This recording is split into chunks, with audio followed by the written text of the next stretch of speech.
Сайн байцгаана уу? Би доктор Чингүн байна. Та бүхэндээ арьсгой засгийн зөвлөгөөг сурлаад хүргэж байна.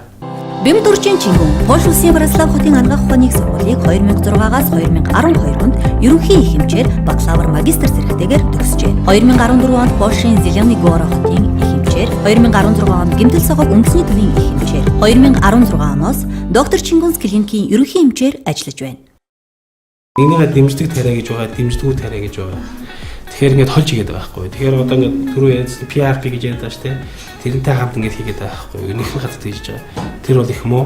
Яг бол PRP чи өөрөө цуснаас амьд хэс байхгүй.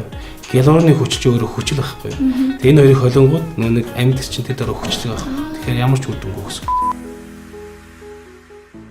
Сайн байцгаана уу? Энэ удаагийн дугаартаа Swift Kitchen-ийн Тэмүүлэн өрсөн байна. За өнөөдөр би танаас ерөөхдөө нөгөө өөрийнхөө насны өсгөөчүүдийн дийлэгтэй асуудаг одоо нөгөө тулгамдаад байгаа асуудал байгаа. Чигээ алдаад одоо сэвтдэг, тэгээд одоо үрчлээ нэмэгдэж эхэлдэг насаага. Тийм болохоор одоо би чигээ алдахгүй тулд ямар үйлчилгээ хийлгүүл одоо ямар бүтээгдэхүүн хэрэглүүл сайн үр дүнтэй байх вэ? Арьс өөрөө чиглэг байхын тулд арьсанд калорийн хүчил гэж бодис байх хэрэгтэй тийм. Хүн болгон дээр бодисыг өөрөө үрдүүлэх чадвартай. Тэр нь өөрөө усыг сайн татна гэсэн үг. Нүүрний арьс, биеийн арьс, хүний бүх биедлийг байдаг гэсэн. Тэр бодис нь өөрөө өөрлөгөө усны молекул, усны сайн татснараа арьсыг сайн чиглэдэг. Ингээд арьс мөр хуур ашаад те бүр болохоо байлаа гэж бод те. Тийм үед тайлхан имлэгнүүд гэж байна. Шингэн лифт гэдэг нэрээр их ойлгож байгаа бах те. Ерөнхийдөө бол гол найрлагын бол гиалуроны хүчил байгаа. Хэд залуу хүндээс хүчтэй гиалуронд хариулаад байж болохгүй. Тэгэх юм бол одоо тэр хүн өөрөө үйлдвэрлэх тэр процессоо зогсооч байхгүй. Арьс өөрөө залхуурж ин гэсэн үг те.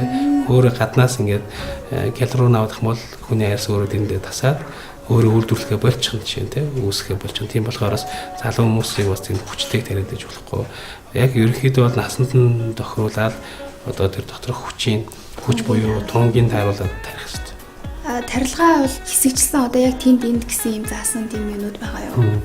Заавал нүүрэнд гэсэн чинь гарн төрөл тарьж болно те. Гарнд хүзүүнд одоо декход гэж ярьдаг те. Одоо энэ чэйний дээд төрөл тарьж болно. Тэр хаана арьс жоохон нэмгэрээд те өөрийнхөө эзлэхэн хэмжээний алдаад чигээ алдаж байгаа тэр газруудад тарьж болно гэсэн. Өвдөлтөө байдаг уу? Тарих арга нь бол аппаратаар тарьж болно, гараар тарьж болно. Гэхдээ ямар ч байсан л хүний бие арьсыг бол зүүн нэвчиж орж байгаа болохоор тодорхой хэмжээний өвдөлт байгаа. Гэхдээ энэ нэмжлэгэнд орохын өмнө хэсгийн мэдээ алдуулах гэж юм байна. Тэр нь юу вэ? Тос төртөг байхгүй лидокоин гэдэг мэдээ алдуулдаг тийм бодистой тосыг нүунд нь 25-аас 40 минут тавиад тэгээд дараа нь тарихад бол ерөөхдөө бол өвдөлт нэлээд багасна.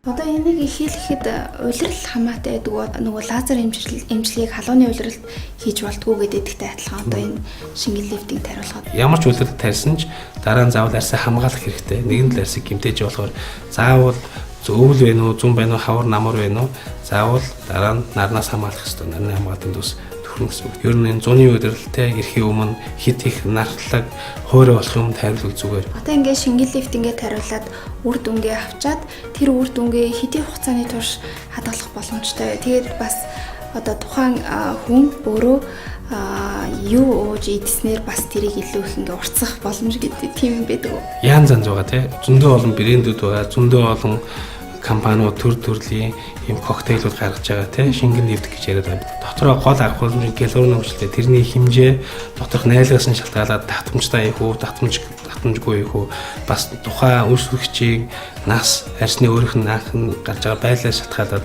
татамжууд нь ер нь өөр байна. Сүүлийн үед нөгөө өсвөчүүд PRP хийлгэж байгаа, шингэн лифтинг хийлгэж энэ засан тариа гэж одоо зөндөө олон тарианууд хийлгэж байгаа. Тэгээд зарим одоо нөгөө сайхны эмнэлгүүд одоо 3-сан тариа, 4-сэн тариа гэдэг энэ бүгдээрийг ингээд цогтно хамт одоо хийгээд байдаг. Энэ ер нь зөв юм уу? Ингэж хийх ёстой юм уу? Үр дүн яад юм болоо?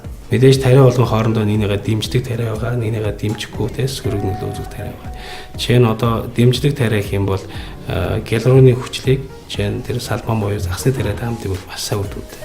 Нэгнийгээ дэмжин хоёулаа хүчил байхгүй. Гиалурон бол арьсыг сайн чийгшүүлж өгөөд одоо орчингийн бүрдүүлэхэд салмон тариа нь болохоор арай гүн ороод арьсыг удаан хугацаанд түлжүүлж идэх гэсэн үг те. Тэгэхээр хүчтэй эсрэг жинхэнэ арьс цайрн хүчил багасна, хүчлээ багасна гэсэн үг. Түгээмэл таригдаг тариа бол ихсийн тариа гэж байгаа, ланик гэж байгаа тийм.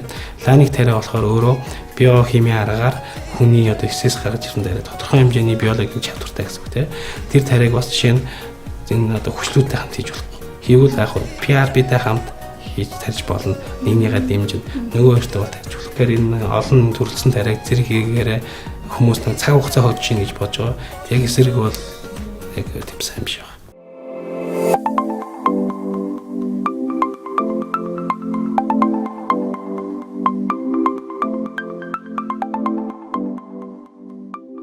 За ингээд танд өнөөдөр их баярлалаа.